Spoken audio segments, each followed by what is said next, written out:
Okay, so we've made it to our last stop on our hike as we have walked through the temperate deciduous forest. This ecosystem, or this area, is our pitcher plant bog. We're so excited that we have a pitcher plant bog on our campus at the Environmental Studies Center. We are part of Mobile County Public Schools, and we preserve this bog because it is a wonderful way to help prevent flooding. The soil of this area acts like a big sponge, and any of the water that's coming down that hill before it hits Halls Mill Creek, which is at the bottom of the hill, it's going to sit in this soil. Makes this a very unique area. Only certain things can grow here. You can see all of the different grasses.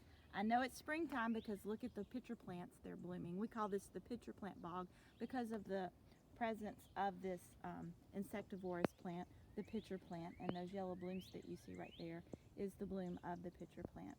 Pitcher plants can't get all of the nutrients that they need from the soil, so they rely on the soft tissues of the insects that they ingest.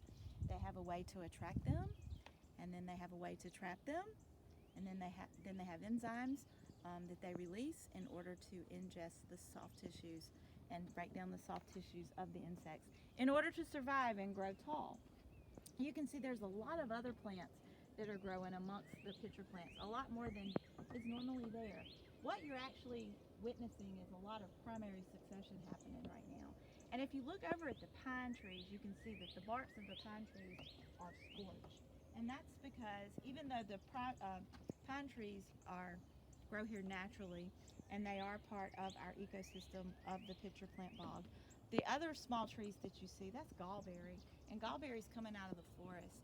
And the gallberry is actually changing the soil. It takes the moisture out of the soil, makes the soil a little different, and over time it would change the soil to be more like the soil of the forest. So we don't want that to happen. We want this to remain a bog, and so we do controlled burns. And so the barks on the pine trees are scorched from all of the controlled burns that are done about every 2 years in order to get rid of all of the things that are growing out of the forest and growing into our bog and would change our bog, and we don't want that to happen.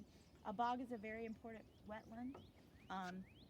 It acts as a sponge. As the water sits in this soil, it filters out the pollutants, and so that's a wonderful thing. It's going to make the water better, clearer, non-polluted, and it's also going to be a place where the water can sit here instead of flooding Halls Mill Creek. Halls Mill Creek runs under Highway 90 and ends up in Dog River, and Dog River empties into Mobile Bay, and Mobile Bay empties into the Gulf of Mexico. Again, all of that water is connected. So what we do here in our bog is going to affect what goes on in Mobile Bay. And so we need to protect it, we need to take care of it. It's a wonderful habitat. It's a critical habitat for some migratory birds like the hummingbird and also the monarch butterfly. It's a wonderful place to visit. We encourage you to come out and see us. We're open till 4 o'clock. Come see us really soon. Hike the trails, check out the ecosystems for yourself, and stop by and say hello. See you later.